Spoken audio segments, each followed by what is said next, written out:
কয়েকদিন আগে মেয়ের বাবাকে বলেছিলাম, বাজারে কলার থোড় পেলে নিয়ে এসে তো সজনে শাক দিয়ে রান্না করব। আমার আবার সজনে শাক দিয়ে কলার থোড় তো ভীষণ প্রিয়। বলার 2-3 দিন পর বাজারে পাওয়া গেছে কলার থোড়। হাতে শুধু কলার থোড় নয়, সঙ্গে নিয়ে এলেন কলার ফুল অর্থাৎ মোচাও। এখন বলো তো বন্ধুরা, একসঙ্গে এতগুলো থোড় আর মোচা পরিষ্কার করতে কতটা সময় আর পরিশ্রম লাগে? এই জাতীয় সবজিগুলো আবার একদিন যে রেখে পরের দিন পরিষ্কার করব, সহজেই নষ্ট হয়ে যায়। এই জাতীয় তরকারির মধ্যে ডুমুরও পড়ে। কিন্তু কষ্ট হলে হবে কি, খেতে যে অসম্ভব মজা। এই জন্য পরিশ্রমটা যেন আর কষ্ট মনে হয় না, কারণ খাওয়ার সময় যে সব কষ্ট দূর হয়ে যায়।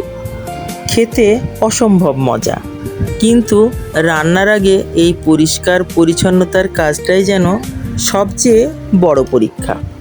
তবু যেহেতু এত কষ্ট করে বাজার থেকে আনা হয়েছে, নষ্ট হতে তো দেওয়া যায় না।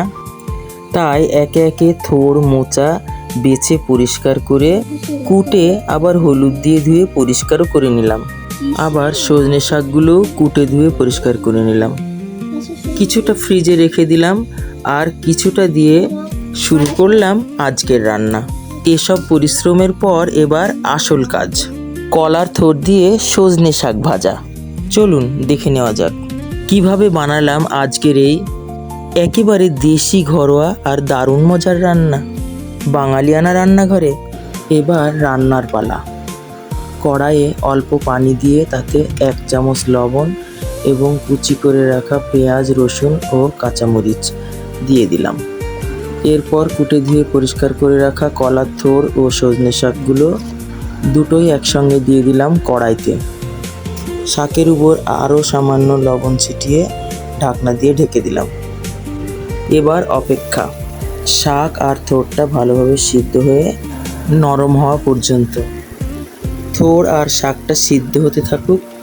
আর এর ফাঁকে একটা ছোট্ট ঘরোয়া টিপস বলে রাখি, কলার থোড় কাটার পর যদি সঙ্গে সঙ্গে রান্না করা সম্ভব না হয়, তাহলে হলুদ পানিতে ভিজিয়ে রাখবেন। এতে থোড়ের রং সুন্দর থাকে এবং কালচে হয়ে যায় না। আর আজকের মতো যদি একটু বেশি করে কেটে ফেলেন, তাহলে ভালোভাবে হলুদ পানিতে ধুয়ে পানি ঝরিয়ে ফ্রিজে রেখে দিন। পরে যখন ইচ্ছে হবে খুব সহজেই বের করে রান্না করে নিতে পারবেন। ব্যাস, এখন আমার থোড় ও শাক সিদ্ধ হয়ে গেছে। এবার তেলে দেওয়ার পালা। শাকটা আলাদা পাত্রে ঢেলে একই কড়াইতে আবার সরিষার তেল দিয়ে দিলাম। সরিষার তেল গরম হলে পেঁয়াজ রসুন কুচি দিয়ে ভেজে বাদামি রং হলে সিদ্ধ করা শাকটা ঢেলে দিলাম। ব্যাস, একটু নেড়ে চেড়ে ভাজা কমপ্লিট হয়ে গেল আমার আজকের রান্না, সজনে শাক দিয়ে কলার থোড় ভাজা। এতক্ষণ যে পরিশ্রম আর আয়োজন করলাম, এবার তার আসল পুরস্কার, পরিবেশনের পালা। দেখি তো দেখতে যেমন সুন্দর হয়েছে, খেতেও কি তেমন মজা হয়েছে। গরম গরম ভাতের সঙ্গে আজকের রান্না পরিবেশন করা হলো। ও সঙ্গে পটল ভাজাও ছিল। এতক্ষণ সঙ্গে থাকার জন্য ধন্যবাদ। এমন দেশি ঘরোয়া রান্না পেতে বাঙালিয়ানা রান্নাঘর চ্যানেলটি সাবস্ক্রাইব করে সঙ্গে থাকুন। আজকের মতো বিদায়, আবার দেখা হবে নতুন রান্নায়। আল্লাহ হাফেজ।